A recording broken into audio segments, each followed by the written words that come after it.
Right. Welcome to another episode of Video Store Rejects. This is a podcast where we discuss directors' filmographies and our favorite film franchises.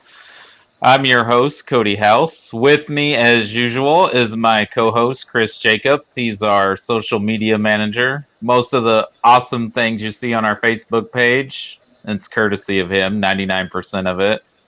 Oh, you're making me blush. I try in between life, I try to bring happiness to our tens of listeners and our masses.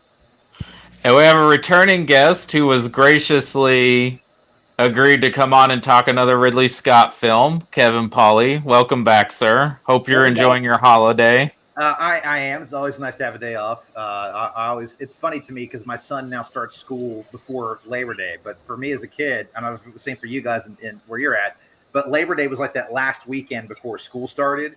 So like it was like that last bastion of summer vacation. It was that last 3-day weekend, and then we'd start school. So it's really weird that he's already been in school for like 2 weeks now. But yeah, our kids start the day after, and that's what we did growing up. So yep. We were like, we're going to keep that. I wish they would keep it up here because it was such a nice way. Because to me, I always knew summer was coming to a close when the Jerry Lewis Labor Day telethon was on. That was summer. I knew that as soon as I saw Jerry Lewis and Ed McMahon. I knew that, man, this is it. Jerry, no. I hope I get to see Charo before summer ends. That's what it was at that point. I want to say I felt like that was the case when I was really young, when I lived in California. But I feel like when I moved to the South, that like school would start like in the middle of August. That's what it does here in West Virginia now. So, like I said, back in the day in West Virginia, it was absolutely after Labor Day, but now it's like beginning to middle of August. And I'm like, man, that sucks. They started doing that when I worked for a local school district back in the early 2000s. And I remember them doing that. And I was like, man, I'm not even in school anymore. And right. This sucks. And it sucks. Exactly. Like, we need it just as much as the kids do. And now, I was going to ask, guys, because I obviously have done I was here for Blade Runner. Like, is this the end of the Ridley Scott run? Like, is this the last film you guys are talking about? Or is there still something else even after this? Oh, my God. There's like a whole... so look, like the first 20 years of his career, he makes 10 movies, right? Right. He has done 17 films since Gladiator. Yeah, that's fair.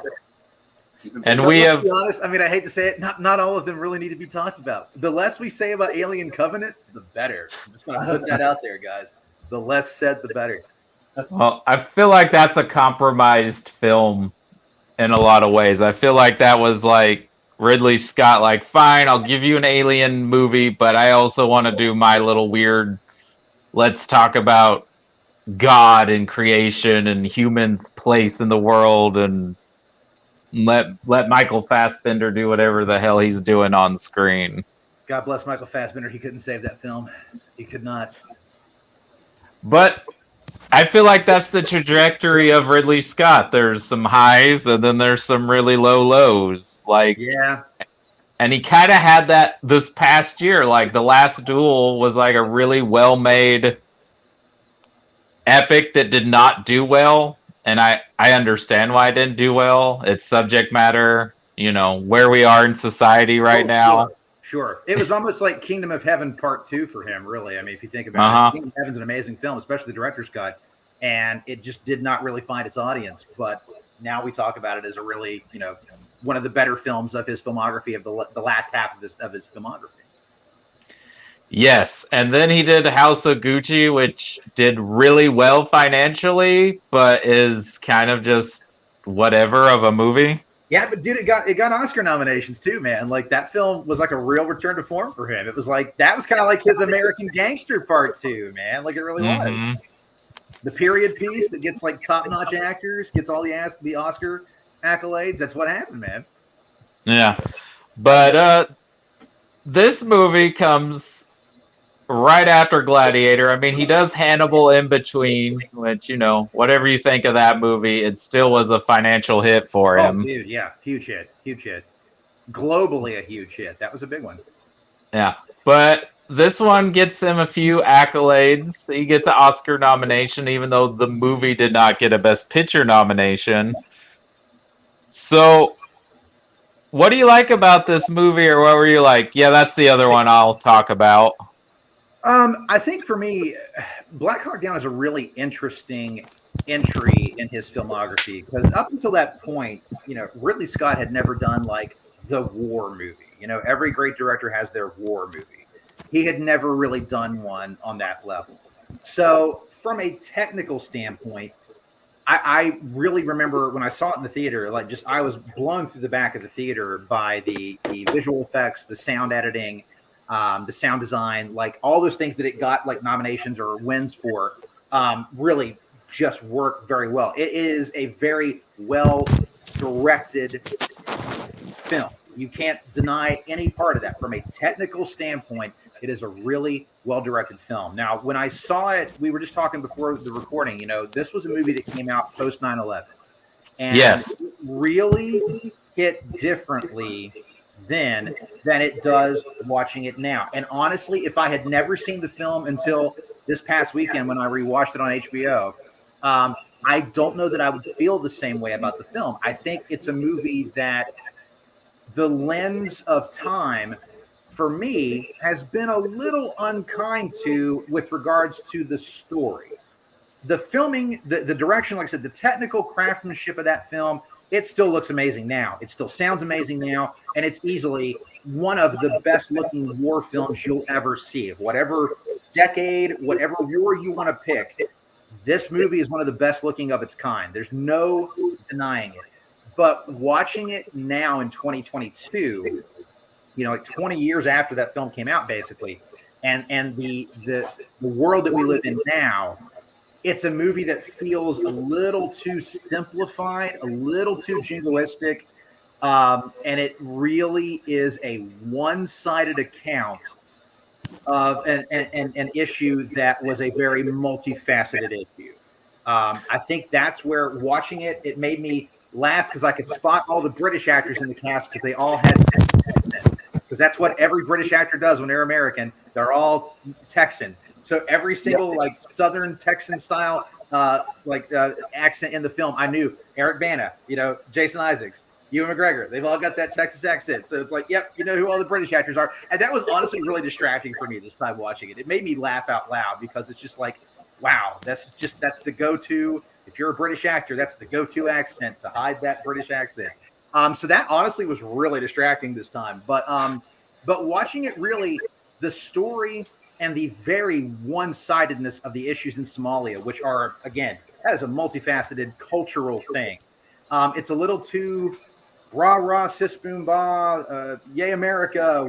It's like watching Team America if it was serious and with real people instead of puppets. It kind of did it feel like he was cooking this up and put a pinch of 1492 in it as far as just what felt almost like a propaganda piece, like for America. And don't get me wrong, like it's a well-made movie. Oh, dude, no question. There is no way that he could have known the events that were coming up between before the release of this movie, but it just after that it just felt even more like a propaganda piece. Yeah, that's a solid critique, and it's one that I was going through and looking at other reviews of the film and more recent reviews of the film, and that is a common. A common criticism of the film is that it is kind of propaganda-ish at this point. Well, and granted, in 2001, you're not going to make a film that's not. We needed, as a society, as an American society, we needed heroes. We needed to feel like we were getting our swagger back. We needed to feel like we were getting back at the people who had hit us so hard with the events of 9/11. So this is so weird. Let's pretend like, I mean, I don't want to sound rude or anything, but let's pretend like those events never happened. Right. His movie was released anyway.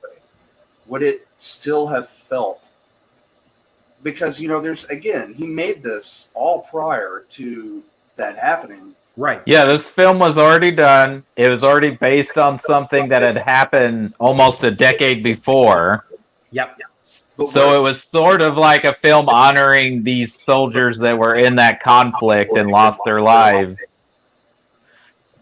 Right. I think the movie would have still been well received at the time it was released, I think because we weren't making a lot of war films that did really portray the other side that well. Right. I will tell you a movie you guys should check out, and you can check it out for free because it's on Netflix, and that's Spike Lee's film he did a couple of years ago. I'm trying to think of The Five Bloods. Oh, It does. See that, yeah. It's not really a war, it's a post-war movie because it's about these Vietnam vets going back to Vietnam, but it does a beautiful job of portraying the ramifications of that war for the US soldiers and for the citizens of Vietnam of what it did. It is absolutely. And I think looking at the film now, one of the things that you notice is that every major character in that movie is white. Oh, totally. There was, And I saw like one you can't tell me that there weren't black soldiers or any other ethnicity of soldier working for the United States military at that time. In 1993. Yeah, there's one guy of color that's part of Josh Hartnett's troop. Exactly. That's it. The rest of the people of color in that film are faceless basic zombies with AK-47s. Yes. That is pretty freaking egregious. And when you watch it now, like, man, it's really hard to watch that film now because it is so incredibly one-sided and it so demonizes the Somali people, which is just not cool because that you have to look at what it looked like from their side as well. And I've always said like the best war movies are the ones that show both sides of the equation. I was talking to Cody about this earlier, and I will lean away from this, but it's all still pretty relevant around this movie. But when they did the concert for 9/11, Richard Gere, I remember Richard Gere getting up there, and I want to go back and watch it because every once in a while I'll think about it. And I was like, I want to know what he said. I forgot what he was saying, but I think it was basically to the effect of, hey, let's not hate everyone over there because it was just a small group that did. Exactly. It wasn't the entire, and he got booed. He got booed off stage. Yeah. And I remember that so vividly because I was like, all the man's trying to do is let's not go kill people of that ethnicity because of something a small group of people did. Right. And he got booed for it. And you're right. When I saw that, I watched it last night and I was like, there is only one man of color in that whole group. And for one, that's kind of BS. And two, what do you think they felt like? Yeah. What do you think that they felt like going over there and,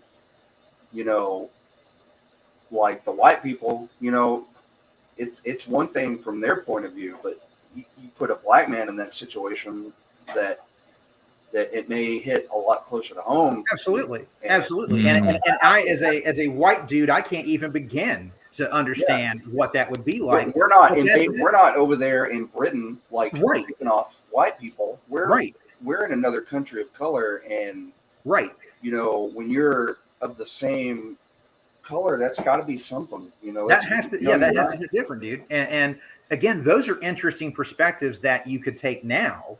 But I don't think back then. You got to remember too. One of the big factors I'd really forgotten about with this movie is the producer is good old Jerry Bruckheimer, and nobody wants his American, GI porn like Jerry Bruckheimer. So I was fixing to say because if you look at a lot of his action movies of the '90s and the 2000s, there's always a shot of like the American flag and like. Even Armageddon has a way to put it in there, damn it. Armageddon has, all these Americans going to save the planet. I mean, it's that. And I think it's by circumstance that they got such a gifted director to end up doing this because this started out as strictly a Jerry Bruckheimer production. And the original director. Michael Bay directed that film. Yeah, but the original director they were going to get was the guy that directed Con Air. Oh, Simon West, who's a producer on this film. Yeah. He was his name in the credits. I was like, oh, dude, I forgot. Yeah, Jerry Bruckheimer likes to keep his people together. he was too busy making Tomb Raider at the time, so he couldn't direct it, which now he regrets that he chose to do Tomb Raider instead of this movie. But I think getting a director of Ridley Scott's caliber helps make this movie elevate it to more than what we are kind of accusing of how looks now 20 years later. Again, I think Ridley Scott's eye, Ridley Scott's, direction style really does separate this, from other Bruckheimer, Michael Bay, films. Like, it really does. But when you know that going in and watching it now, you can see more of the Bruckheimer influence than I noticed it 20 years ago. Totally, but I think part of that is also the experiences we've had in the last 20 years, the war in Iraq happening, and you guys, we kept mentioning, but this is the problem with modern warfare, is we don't have a country as our enemy or as the world's enemy. It's just like a group of radical people. Like, even in Somalia, they're over there because there's this, was he a general that was kind of being a warlord and causing famine and genocide to the people of the country. 300,000 people, man. That's obscene. That is obscene. So something had to be done, obviously. And that stuff, they do a really great job of setting that up at the beginning, really showing you the stakes of what's happening, showing you the bodies of people, showing you the people who are, horribly malnourished, people fighting for simple rations like rice and stuff. They do a really good job of setting that up. But then it just becomes the typical American, white savior motif throughout the film, basically. And that's, again, as a young, 26-year-old when this came out, in 2001 or 2002, I looked at it very differently than I do now. Now looking at it as, a 46-year-old, is kind of man, no, I see problems here that I wasn't able to see back then. And this is not me trying to come out and say, oh God, we need to cancel Black Hawk Down. It's not that. I'm just saying it's still a very entertaining film. You can't deny just what the film is and what they do with it. It's definitely engrossing. Once, the shit hits the fan, that film is just kind of nonstop. And it really is. It's beautifully edited. My Lord, it earned its Academy Award for Best Editing. Again, the sound design, the technical looks of it, and the cast. I mean, we can talk about it being an all-white cast, basically, but it is a really great cast. You've got some really heavy hitters in there. Some, you got Sam Shepard and, Tom Sizemore, as well as your Josh Hartnett and all those guys. So it's your Ewan McGregor, very young Ewan McGregor. So it's there's a really great, amazing mix of cast as far as the talent and the veteran newbie. That stuff all, it works well. It looks great. It sounds great. It's edited beautifully. It's shot beautifully, but it's just in the main script and some of the casting that it really just kind of, you can't call it a perfect film in any way, shape, or form. No, and I want to bring up something. I think it was a good job of them to do that first act of the film. And I don't want to throw shade at, say, a more modern movie that is a kind of like this, but Dunkirk, the one thing I criticize Dunkirk for is I cannot tell you who any of those people are on the battlefield other than the big heavy hitter actors who are kind of having their own little story arc. Yep. So I think they do a good job of setting up all these guys and kind of letting us introduce us so we kind of know what's going on and we're a little invested in their turmoil that they're about. I mean, I would say that even though this movie is filled with young up and coming and probably actors we had no idea who they were. You watch it now, you're like, oh, there's Tom Hardy. Oh, there's Jamie Lannister. Yeah. But pointed him and out. then I missed him. He's in the helicopter. I forget. I think he's one of the guys riding in Jeremy Piven's helicopter at the beginning. And I forgot about Jeremy Piven being in it. Totally forgot him. Yeah. Do you know who else I was really surprised to see in this? And I was like, oh man, it's that dude. And I cannot think of his name, but he was the bully in 3 O'Clock High, or he was. He was the dad, the evil dad in American. I mean, in Kindergarten Cop, he's also in that too. Yeah. Oh yeah, he's the guy looking at Kim Coates' drawings. It's like, isn't this supposed to be for children? I was like, whoa, he just out of the blue. That's Richard Tyson, that's his name. I had to look it up. I know it was Buddy Revell from 3 O'Clock High. Just immediately I knew you were talking about Buddy Revell. But Richard Tyson is that actor's name. Yeah, again, it's an awesome cast. I mean, everybody in it is doing a great job. Like, no questions asked. Everybody is doing a great job. Even if some of those southern accents get a little wonky.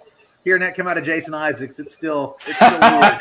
I'm just like, dude, you're a Malfoy, like straight up, dude. Like, we know who you are. But I will say, like we were talking before the call, like it's a very serious, heavy film. Like it's really intense and really dramatic, and you've got the, again, just it once everything hits, it's like this nonstop ride of intensity. I do think though, I had kind of remembered this like subplot that made me laugh.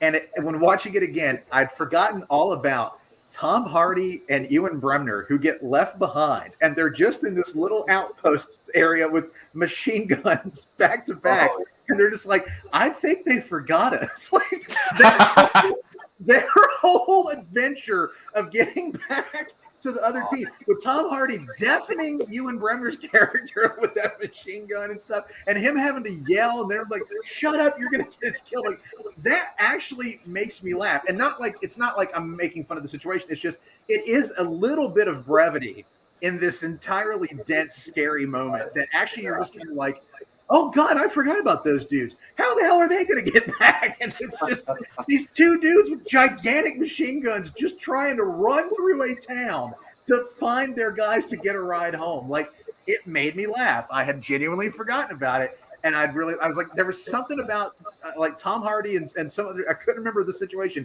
but once it started happening, I'm like, oh my God, yes, those two poor guys who got left behind. There's just something about, you're watching all this intensity, these huge shootouts, and then you just cut to these two guys in a little like a little shack that someone like sells like their goods in, and they're just huddled up with these gigantic machine guns, and there's no one around. It's just them. It's such a stark visual contrast from everything else in the movie that it made me laugh out loud. I was like, God, I had really forgotten about this, and this at least is something to kind of lighten the mood just a tad.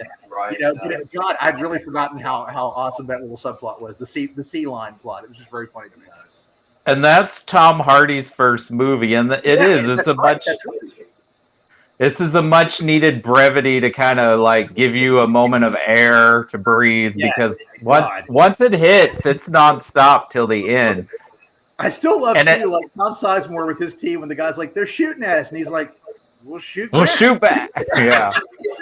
It's so, and Tom Sizemore's character, I love that he's so matter of fact about everything in that film.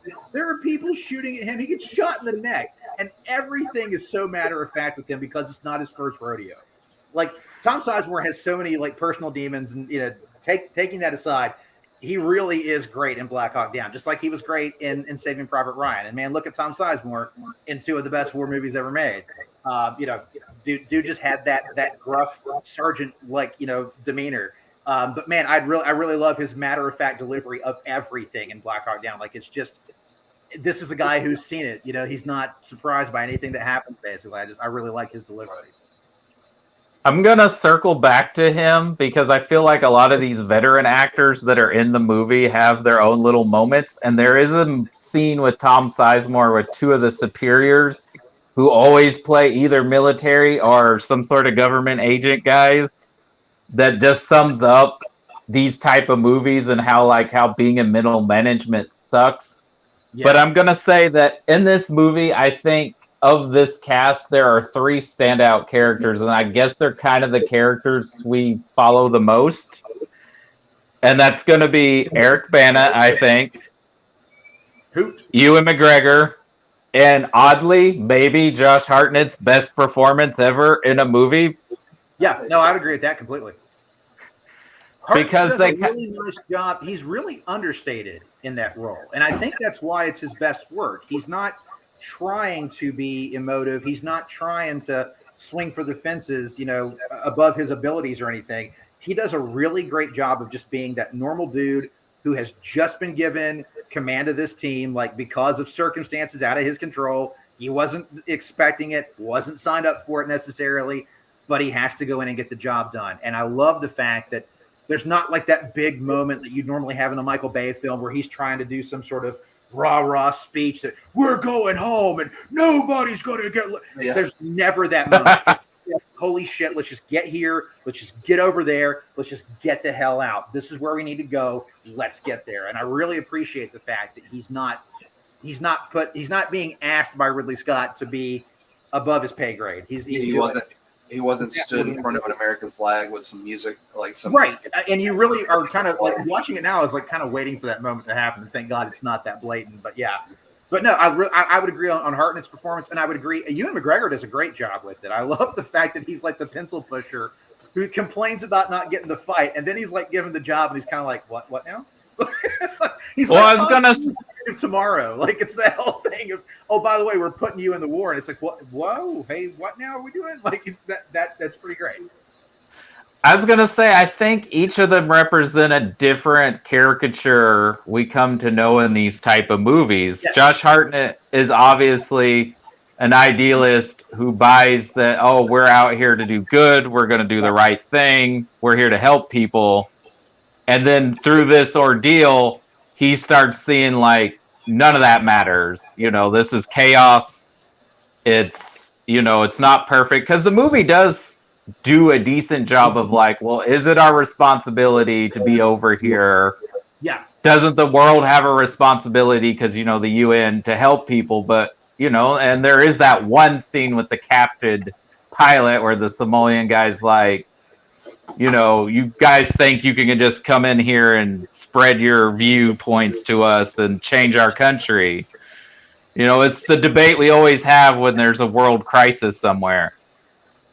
I think despite they had to change Ewan McGregor's character's name because the guy he was based off of apparently is in prison for molestation, and the military asked him to change the name, which is sad.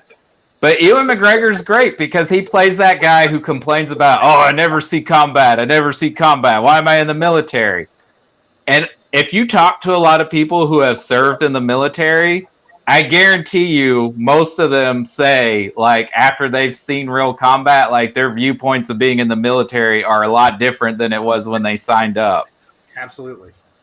Because even my dad, who's a very patriotic man who served in the Navy, about 5 or 6 years ago, he told me, after watching the Ken Burns documentary, he's like, maybe we shouldn't have been over in Vietnam. I think that was a mistake for us to be over there. Yep. Yeah. And I wish that, you know, looking at Black Hawk Down, now granted, I know they're looking at just this one incident, but I wish there would have been a little more backstory as to how we got into this situation, and a little more showing the Somalian plight.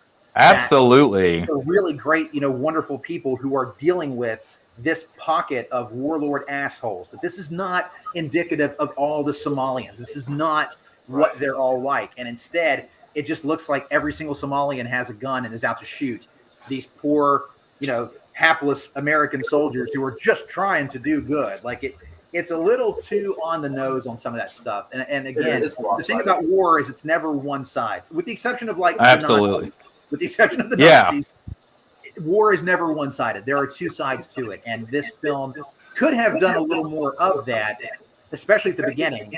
And I think a lot of the issues that I have with it would have been kind of smoothed over if they would have taken the time to do that. But as it stands, as a war film, it's very well made. As looking at one particular incident in this whole thing, it's really well done. But again, it's just a little too one-sided for it to be, you know, the greatest war movie ever made. I mean, if someone really digs it, I get it. It's again, from a technical standpoint, holy cats. It's stunning to look at, stunning to listen to. I mean, like, there are some genuinely, like, scary, harrowing moments. There are some genuinely, like, awe-inspiring moments of just like, wow, I can't believe they pulled that off. There are just, you know, there's so many cool things in the film. But again, it's the only real chink in the armor for the film to me are just the story, the plot, you know, not the plot, but the script, and some of the casting choices. Those are the absolutely biggest things. Everything else, I can't really fault it for any of it.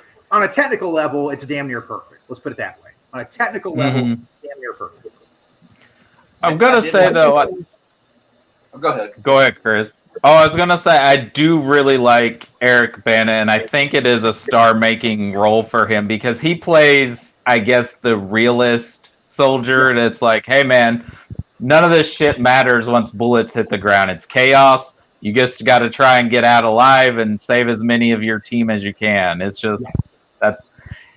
And I know a lot of people would say, oh, well, he made just the wrong choices after this. I don't think he did. I think it was just that the movies he chose just didn't turn out to do as well as they should because, let's be honest, doing a superhero movie with Ang Lee makes sense. Like, okay, yeah, that should be like ball in the basket, right? Hit. But the movie they were trying to make was not the superhero movie people wanted to see in 2003. No. And then he does Troy. Again, Wolfgang Peterson. You're going to star opposite Brad Pitt. Oh, okay. Seems like this is going to be a huge hit. Based on the Iliad, I think people were just like, yeah, we liked Gladiator, but we don't need a sword and sandals movie every year. It was post Gladiator, and that definitely hurt it. That's for sure. So I think he made the smart choices any actor would make. It's just those movies just didn't hit the way people thought they were. But by the same token, like if I'm Eric Bana, I can at least say, hey, have you ever worked with Ang Lee? Have you ever worked, with Wolfgang Peterson? Well, STFU, because I did. You can say what you want about the movies, but I had the experience of working with two of the best directors of their time. Absolutely. And so, yeah, it's just a shame he didn't have the career that this movie should have gave him. I agree completely. I was thinking that when I was watching it too. Actually, I really was. I was thinking, man, Eric Bana should have had a better career. Like I was thinking that as I was watching it. Like he should have absolutely had a better career. He does Munich with Steven Spielberg, which he rules in that movie. Yeah. I mean, and that's a criminally underrated film. Like, geez, Louise, is that a criminally underrated film? So yeah, those is what you do. Okay, Steven Spielberg wants me in his movie. Yeah. Ang Lee wants me in his movie. Yeah, I'll do those. Yeah, dude. I mean, I saw The Neverending Story. I saw Dust Boot. Put me in a movie that he's directed. I'm all in, man. Shit. Yeah. But I do think these veteran actors, each of them all have like their little moment to shine. Even Jason Isaac, even though, like you said, the Texas accent, it's like, come on, Jason Isaacs, don't do that. It's wonky. But I mean, Sam Shepard's perfect to play the general. Sam Shepard, like I watched that movie and I'm like, why is he not this character in every war movie ever made? Like, because he's so good at everything he does. But it's Sam Shepard, so of course he is. But yeah, man, dude, he is for me when I go. He definitely. I had forgotten just how great he is in that film, and he really, really is solid. That scene with General Hadid's guy at the beginning is just a wonderful. Just two guys sitting at a table, two guys in a room. But man, that is maybe the best scene in the film as far as acting goes. I think that's probably the best scene in it. It's just, man, it's so fun. I love the quip about the cigars not being Cuban. Yes. I thought that was Miami's not Cuba. Oh man, it's a great scene, and apparently Sam Shepard played a little bit with the dialogue, though they never used any of his material because he was a playwright on top of being an actor. Yeah, totally a playwright, and I'm sure whatever he added was probably awesome. It's a shame it didn't get in. But I think William Fincher has some good stuff. But William Fichtner is one of those actors that every movie he's in is better because he's in it. And William Fichtner has look at him up on IMDb. He has been in so many great movies. He is one of the best character actors of our time, and he is someone that if I see his name in the credits, I will immediately start looking for him at any chance I get because he delivers 10 times out of 10. William Fichtner is a treasure, man. That dude is great. He is great. And I love seeing him in this movie. But the Tom Sizemore movie, and the reason I guess this is in my head is because I recently watched Paths of Glory for the first time, the Stanley Kubrick film, in which that movie is all about the problem of being in middle management in the military and like how absurd like our court systems and rules are. But that scene with Tom Sizemore, and I forget the two actors' names, but they're two actors you see in everything, and they're usually playing these type of roles, like they're superiors. and they're talking about the situation, and Tom Sizemore's like, well, yeah, that's just this for you because you guys are 500 feet above the ground, but me and my guys are going to be right in the middle of this crap. Right. So it's going to be more than an inconvenience to us. I'm gonna check that out. And I'm like, that is the very nature of these things. It's like you're asking these people to be in charge of these people's lives and to do these orders, and it's just chaos. It doesn't make sense. Yeah. And it makes you wonder, like, why do we even have wars? Like, why do we even go and combat people when, like, it feels like the higher up you go, the less you care about human life. And you can even say that in the corporate world too. Like, it's, even though it's not like the same ramifications, but like, yeah, being like a major or a colonel or a captain, someone who's not quite a supervisor, but they're still like in charge and are responsible, and it's your fault if shit hits the fan. Yes. But you're not making the orders. It's not your job. And you can even say that of the generals, because the generals are following what the politicians are wanting them to do. But yeah. See, again, these are all interesting facets that would make the film better if you got these pieces put in. I think that's again part of the issue with it is it's just war is not simplified. It's really not. It's not that simple. And even though this is a basic mental mission, like get in, get out kind of thing, everything goes to pot. And when that happens, you have to look at why did this happen? Why did this go wrong? Why didn't they do this? Why wasn't this done? Like, there are so many more things you could tack into that would really give you a better rounded view of this particular incident. But again, that's the kind of thing. I think if the film were made today, in today's climate, you would see those things. But as it was back then, it wasn't necessarily as important. Nowadays, I think it's a very different animal. So it's interesting, if that film were made 20 years later, I think these things would be addressed and these issues would be resolved because there would be a demand basically to give that more well-rounded look at the situation. I think we'd also have a much more diverse cast. We'd have a much more diverse cast. Much more diverse cast. And it's definitely one of those things where you could think now, if you were to recast it now, boy, you could really put together an amazing amalgamation of soldiers that you could put in this movie. I mean, like, you could really cast it, to the gills with great talent. But again, if you look at the cast for that film in that time frame, it was a basic who's who, man. I mean, you knew pretty much everybody in that cast. That's one of the things I do remember seeing in the theater was just like, man, everybody is in this movie. Like, it was a hell of an ensemble piece, man. Yeah, and it's like a mixture of who's who of character actors, Yes. Some of them a little more legendary than others, and then a lot of up-and-coming actors. Some we didn't know we didn't know who they were because they didn't get that role yet. Right.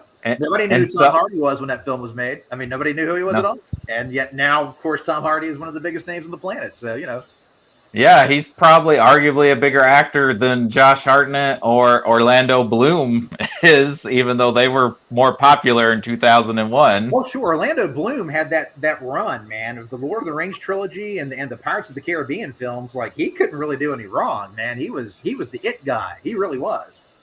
Yeah. And so I wonder, we talk about, like, it was released right after 9/11. I don't know if you guys remember this, but it originally was supposed to be like a Memorial Day release in the summer of 2002. Like I don't remember that, but because it came out in the fall, didn't it? Yeah, and I wonder if that was a combination of 9/11 happened, so we need a patriotic movie out. And they're like, we got a better shot at awards if we release it in like December, January than in May, because people may forget it or just, it was that summer movie honoring these soldiers that died. Yeah. I bet it was a combination of the two. I'm sure, somewhere in between, but it definitely had awards bait written all over it. I mean, I think everybody knew that the pedigree of that film with the director, the producers, the cast. Like, yeah, man, this is a movie that's going to absolutely get like that that Apocalypse Now kind of recognition. You know, like we're going to get all the award nominations. Right. We're gonna take all that stuff. They knew. I mean, they really knew. But yeah, So somewhere in between. Somewhere in between. So it sounds like we're all in consensus that maybe the director nomination was deserved, but it's fine that it missed out on the Best Picture nomination of that year's Oscars. I can agree with that. The best director definitely, and like I said, it earned every technical award that it got, especially editing. Pietro Scalia edited the shit out of that film, like he really did. And you know, he worked with Scott on Gladiator, so like, and I think also Hannibal. So that was one of his go-to guys at that point, because it used to be Terry Rawlings, because that was who did Alien and Blade Runner. This guy was like his new Terry Rawlings, his new muse, basically. And I mean, proof is in the pudding. That film, again, from a technical standpoint, I would never like diss anything about Black Hawk Down. It is a stunning achievement. I agree with you there, Kevin. Film. Yeah, I agree with you there, especially on the editing, because one of my favorite things about this, especially since they were in a city, is you got lots of aerial view, like it was intel, and they were showing you from an aerial view where they were going, like, you know, where the Somalis were. Yeah, the geography of the sequences are there, man. It is. It's like, there. Like it showed them. There was a mob, and they were on an adjacent street going the same way, and it shows you an aerial view of they're both, and he explains it on the radio. So everything he's telling them over the radio, giving them intel, you get to visually see it, and I thought that was a great touch.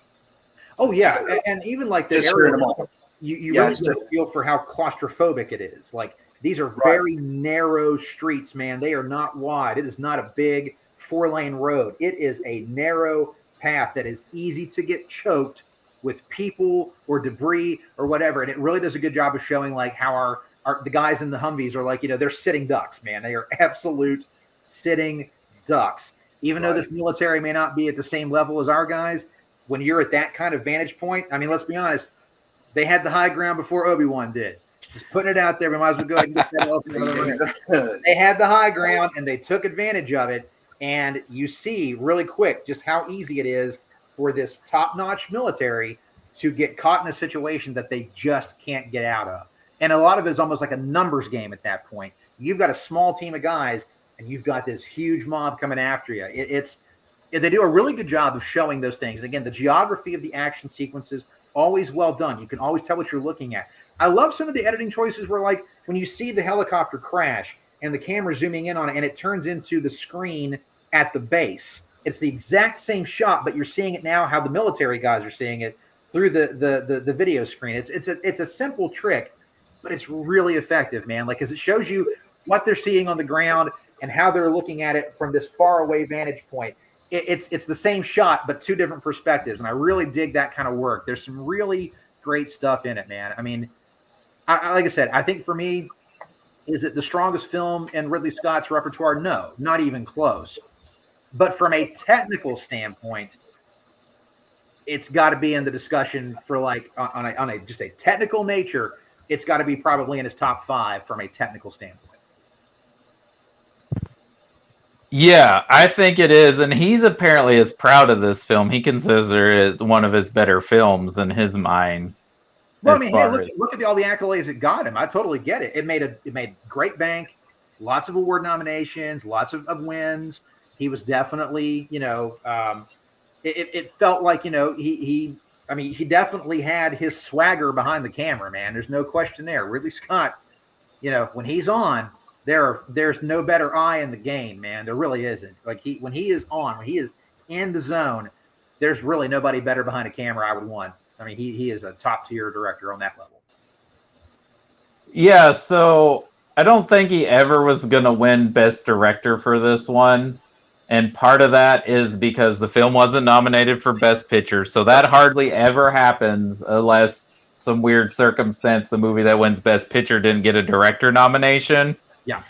And I know a lot of people get confused by that. And if you don't know this, I'll clarify. When the Academy does their nominations, the separate categories besides Best Picture is only the nominations are only done by the people of that field.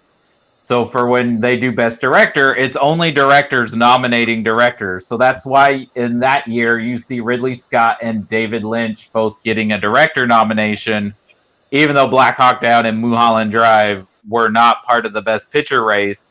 And that's partly because of their reputation and how people feel about them. But those are both amazingly directed jobs. So you get the guy who directed In the Bedroom and Baz Luhrmann, which is weird. Baz Luhrmann didn't get a Best Director nomination for Moulin Rouge. That, I would agree with that completely. I really think Moulin Rouge is just a stunning technical achievement. I really do. It's an incredible film to look at. But you look at the people who did get nominated that were part of the Best Picture race. It's Ron Howard for A Beautiful Mind, who ends up winning because that's Academy bait at that time. Dude, it's straight up Oscar bait, yes. And then you get Peter Jackson for Lord of the Rings, of course, Fellowship. And then, again, this is another one, but still a well-directed film, but more, I think, probably just the respect people have for the individual, and that was Robert Altman for Gosford Park. Yeah. So yeah, Altman is a critical darling, so no surprise there that he would get that nom. None at all. And again, period piece is very much like in vein with the Oscar bait type film. So yeah, that tracks. Yeah. And so that's where it lands, but I can see why directors were impressed with Ridley's job on this movie, because I think your whole criticism of this movie, I think, is a nail in the head. Like, from a technical standpoint, this is a extremely well-made, well-shot, well-put-together movie. But if we look at the plot and how it's basically... But this was an issue of a lot of our movies at this point in time. Yeah, no, that's fair. It's like, yes, America's the good guys. America's in the right. Here are our white saviors. We're here to save the day.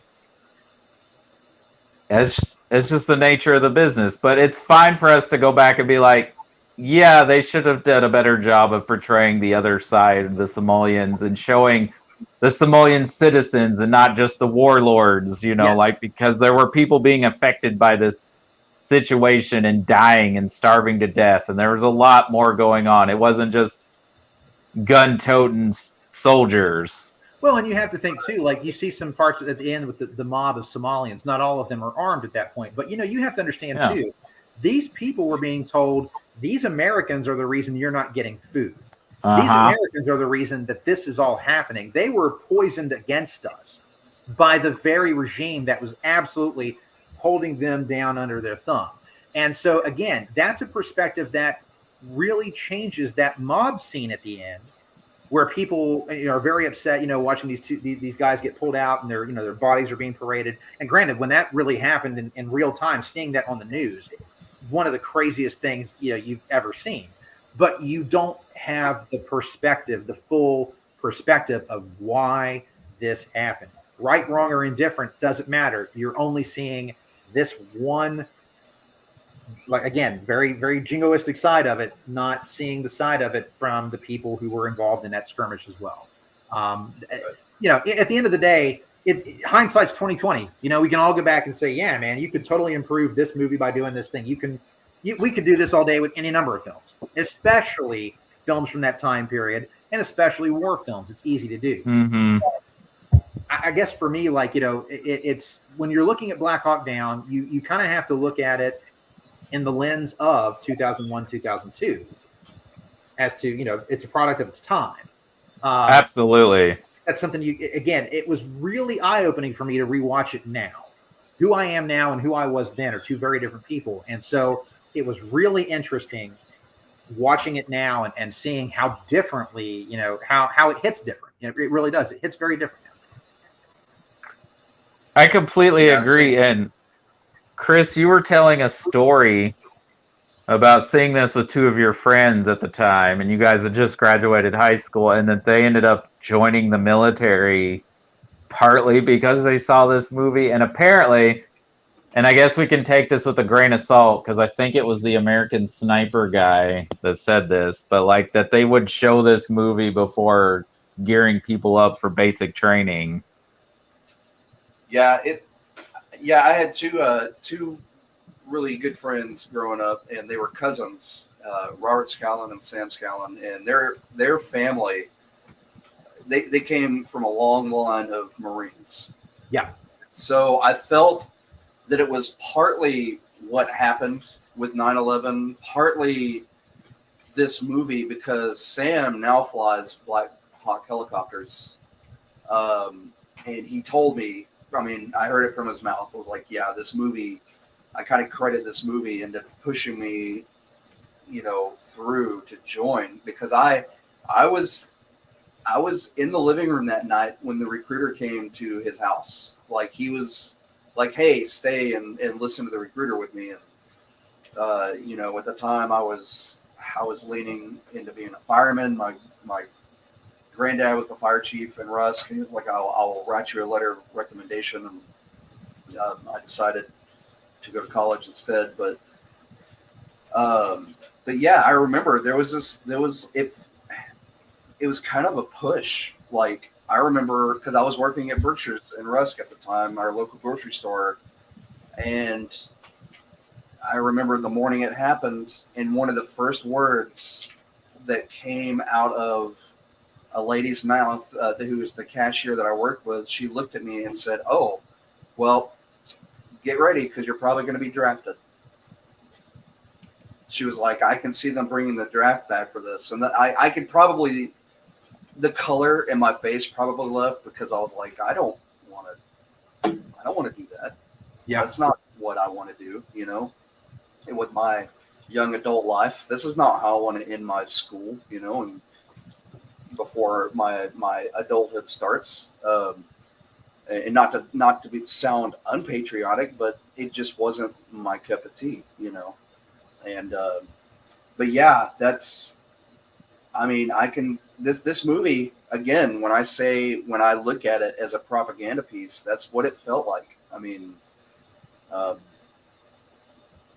and I remember watching it when we watched it when it came out, and just feeling uneasy. I'm like, wow, this is what we're going into. Like, I know this is set 10 years, before now, but this is the warfare that we're going into. Like, we grew up watching Vietnam movies. This is not jungle warfare anymore. This is desert.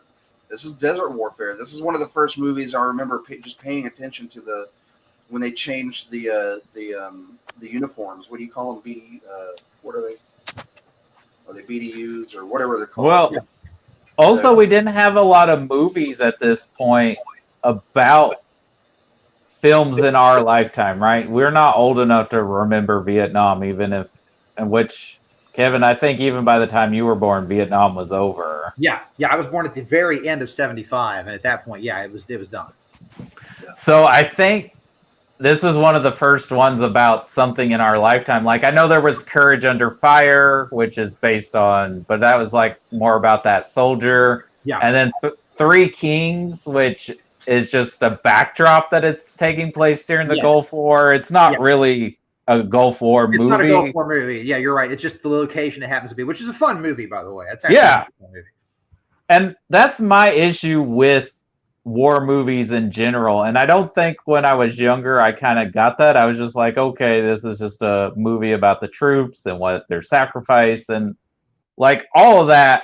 Yes, I completely respect anyone who decides to go into the military, and honestly, anyone who comes back from war and battle and sees this, I praise them if they come back as a functional human being and are able to be okay in society, because I don't know how people do it, because I can totally understand why some people come back a complete mess and don't know how to function.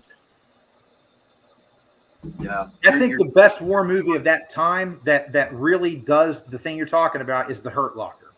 Oh, absolutely, because that scene, and not just PTSD or mental scarring, but just that, like, in the military, a lot of these guys have specialized training. They're like in charge, and in the Hurt Locker, he's got to disarm bombs, right? He could potentially save hundreds of thousands of lives by disarming a bomb.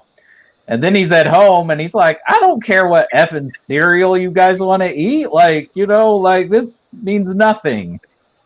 It's the whole idea that he's only comfortable when he's out there, disarming bombs. Like, he can't live that quiet, normal life. It's not possible for him. And again, those are the kinds of angles from a war movie that are very interesting and that really, again, The Hurt Locker is kind of ahead of its time, but I can say that about pretty much every movie that Catherine Bigelow has ever directed. They're all way ahead of their time. She's a director who's always been an excellent voice, and it's like nobody was ready for her stuff like ever. Point Break, way ahead of its time for action films of that style. Strange Days, criminally ahead of its time, and maybe one of my favorite films of the 90s.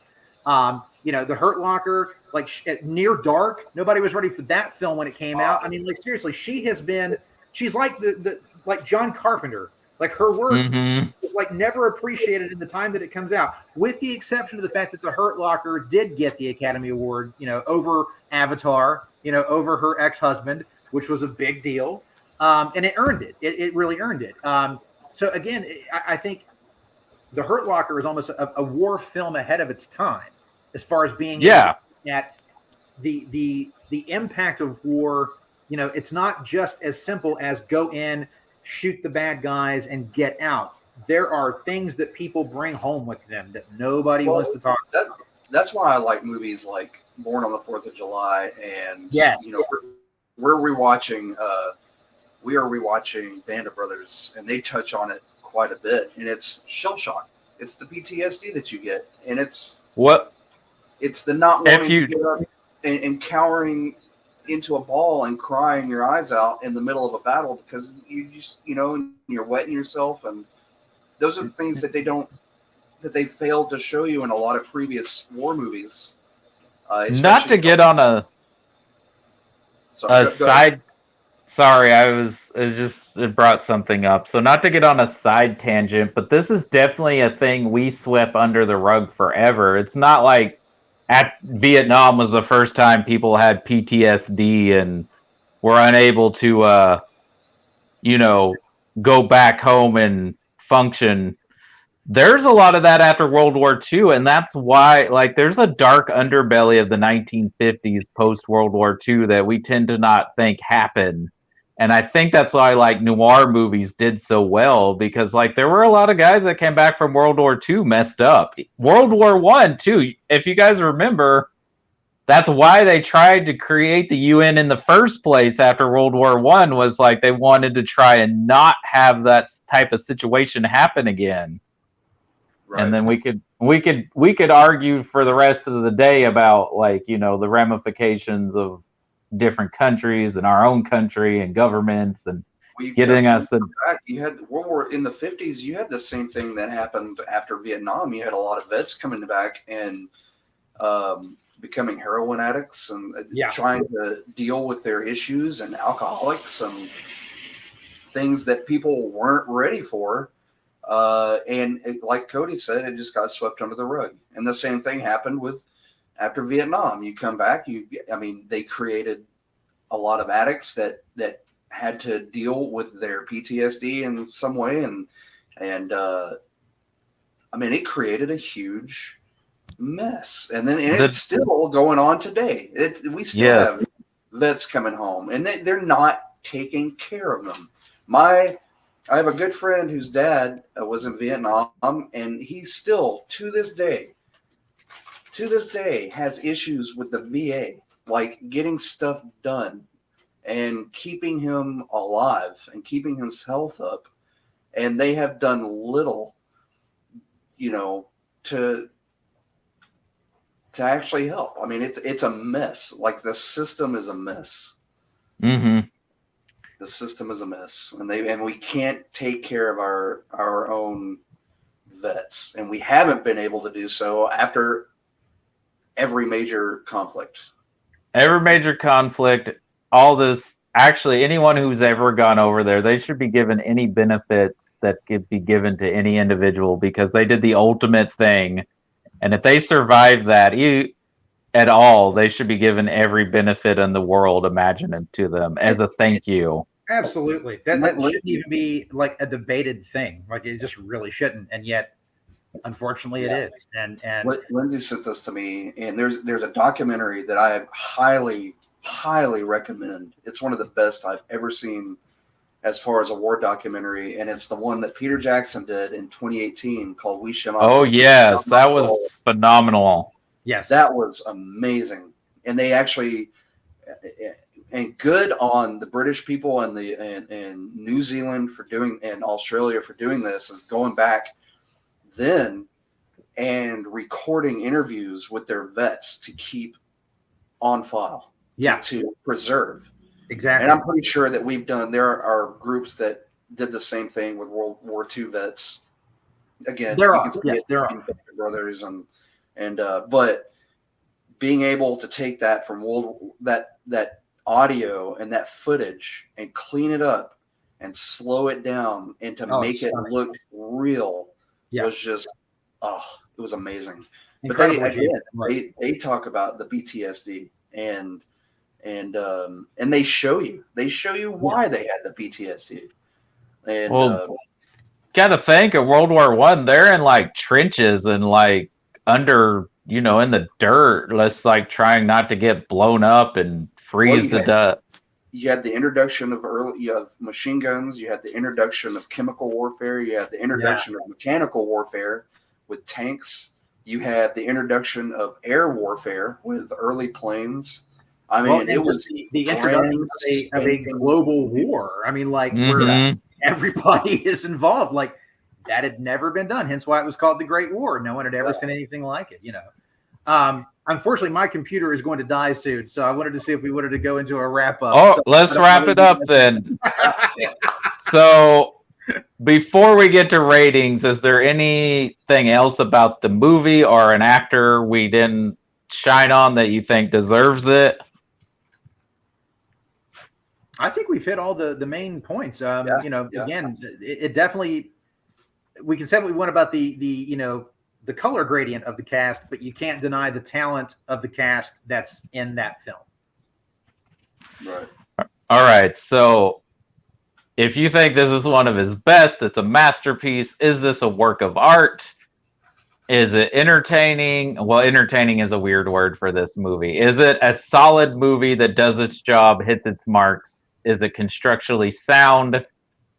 Is it a deep dive? Is it more of a bit mediocre, doesn't hit up to snuff? Is it a nice pat on the back, good effort? Or is this so bad and horrible that it only belongs on Ridley's mommy's fridge? I think that constructionally sound is a really good one for this. It's not perfect. Like I said, we have issues with structure of the story itself. But from a technical standpoint, good grief, man. You won't find many better. I mean, you really won't. So I think that constructionally sound or a solid film is an appropriate rating for this one. Yeah, I'm going to go with solid. Like, it's not one that I want to go revisit a lot. No. Again, it made its point. I'll remember it. It's solid for me. Like, it's not one of my favorite Ridleys. No. I think he did put a pinch of 1492 in it with the propaganda. Like we got into earlier, it's very one-sided. But I think it also shows like how messed up it was, how unprepared they were. Tom Sizemore, I think it was Tom Sizemore. He was like, "Yeah, I requested all of this equipment that we would need," but Washington was like, "Nah, you guys got it. Go ahead. Here's a pizza party." Like, here's the government issue of here the equivalent of a pizza party. Pat on the hiney, go do your thing. Don't kill any of your team and come back alive. Do what you're supposed to do. And they didn't give them the equipment. Just imagine if they had gone through. I know we were coming out of Desert Storm, but I mean, didn't we kind of mop up on that one? I mean, we had the funds and the equipment to help them out and send more. If they were and this is in the Clinton years, and granted, it's his first year in it's his first year in office, but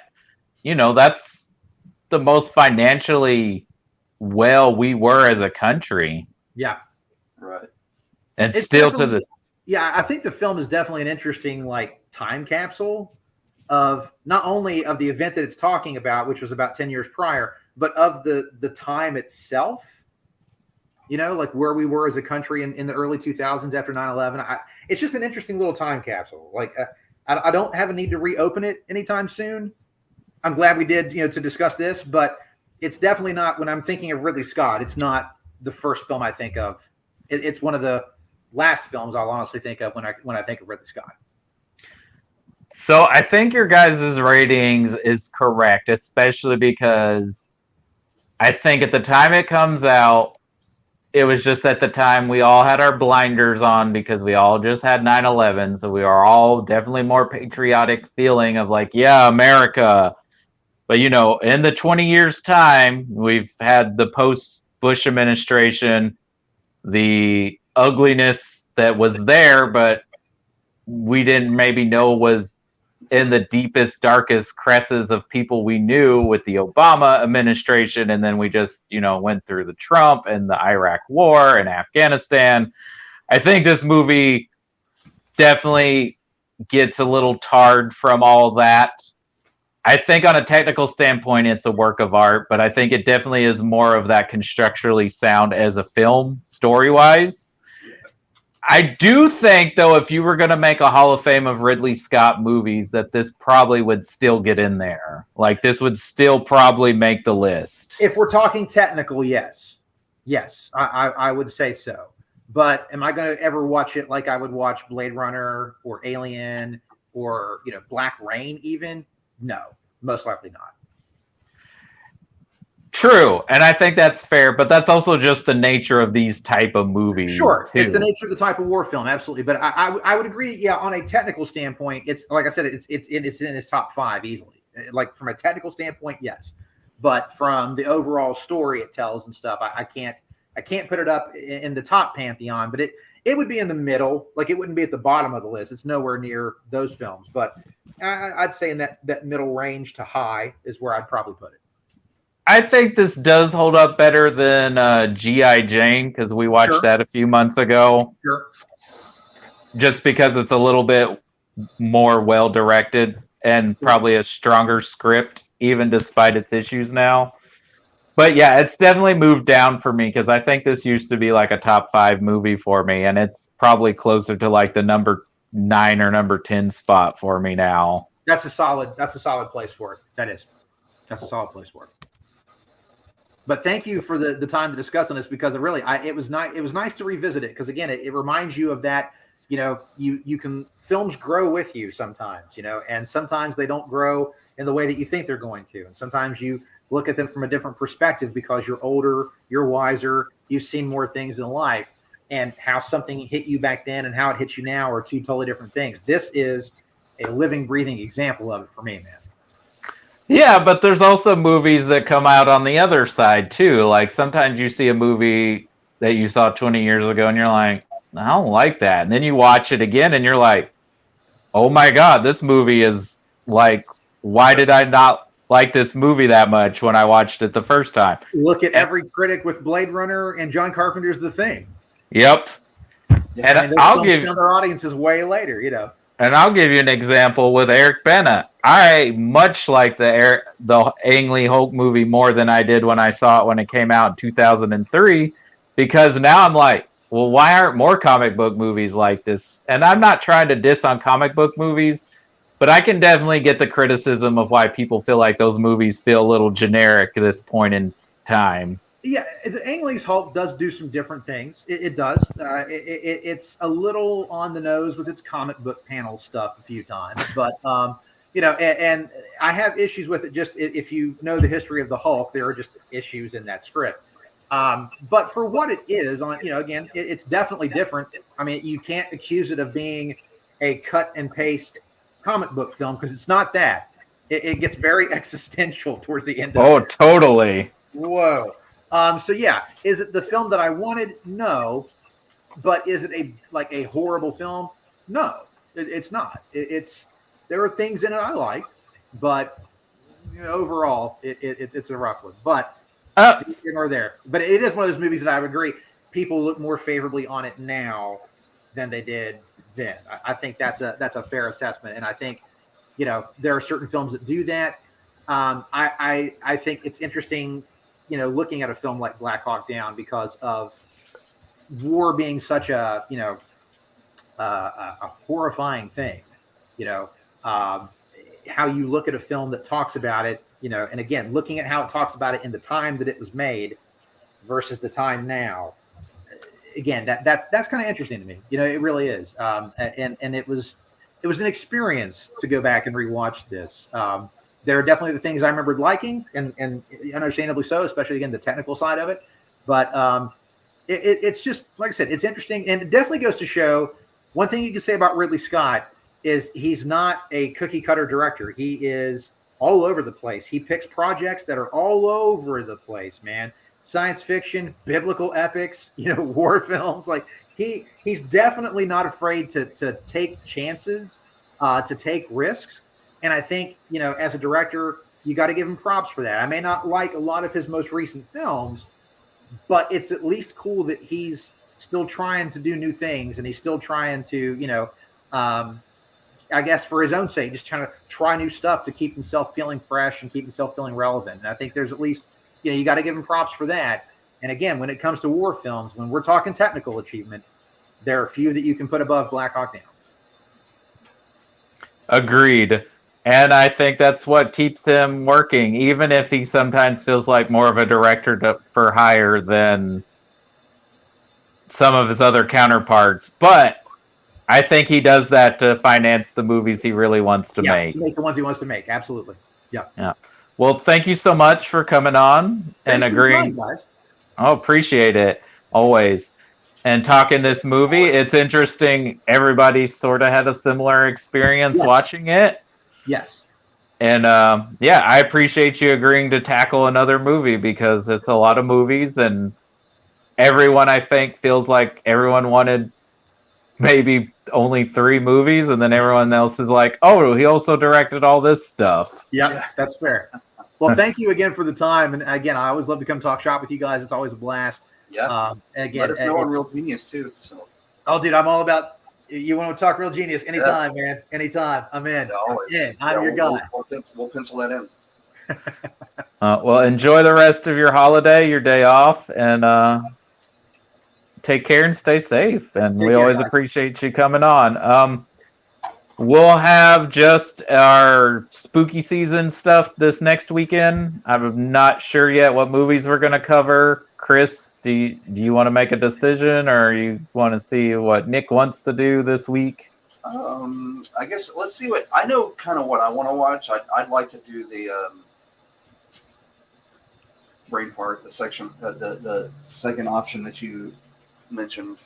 The Rodriguez double feature, or I would like to do Rodriguez double feature, but let's see what Nick wants to do. I don't want to, I don't want to just speak for everybody because maybe he had something else in mind, but we'll see. But I mean, I'm kind of down for the Rodriguez because I like the Planet Terror.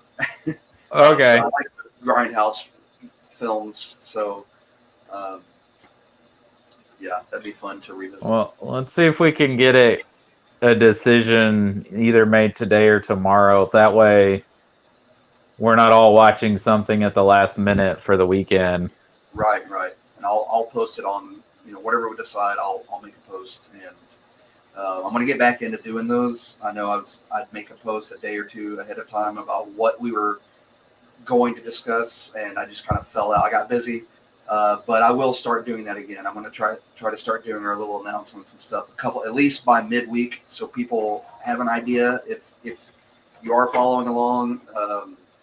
So yeah, just be looking out for those, and I'll make a post about what we're going to talk about this next week. No worries. All right. Yeah, we'll just All right. Well, enjoy the rest of your day off. You got 2 in a row, so that's nice. Yeah. Well, I'm actually going to have tomorrow as well. So nice, 3 days. So I do still have kind of like a long weekend, like everybody else. Yours is just different. So, Well, mine got interrupted by a day in between, but that's fine. yeah, I hate those. That's kind of like that old RHS time Split, schedule. yeah. But I always hated that. Like we're gonna break up your entire happy time, like your 2 days, and we're gonna split it, put a day right in the middle. You got to So that way work, you're yeah. tired. We want you tired on your days off. That's basically what. Like we want you mentally tired and drained, like for each day that you have off, so that way you sleep and just don't want to do anything. Yeah. But all right, man. Well, it was fun as always. Glad we got to revisit this, and you have a good weekend. Yeah, I'm gonna go play some games. Awesome. I think that's what I'm gonna do. I'm playing. I got Shredder's Revenge Oh, on the old Xbox. So I've been playing with nice. it. Yeah. We're gonna play board games. Oh, nice. I bet you know what I bought yesterday. I know we probably got to go, but I picked up the latest edition Player's Handbook for Dungeons and Dragons. I saw it. I was Nice. like, this looks pretty. I need an updated version because We need to set up an online group. I've been thinking about that. We should. Like, it would be a lot easier. I love in person, but with diseases and schedules, it's just easier to get everybody online. Yeah, because it's kind of hard to get everybody together in person. Right. Yeah. I have a Stranger Things edition that we've never started because we were going to get into it, and then we were playing a little bit with our friends that we were going to go hang out with once a month, and then COVID happened, and then we never tried to redo it again. Oh, man. That would be fun. That would be a fun addition. Yeah, so... all right. Well, all right, guys. Listeners, we will see you later. All right. Everybody enjoy their Labor Day if you don't have to work. And if you have to work, I'm sorry, but I understand. Yep. Goodbye.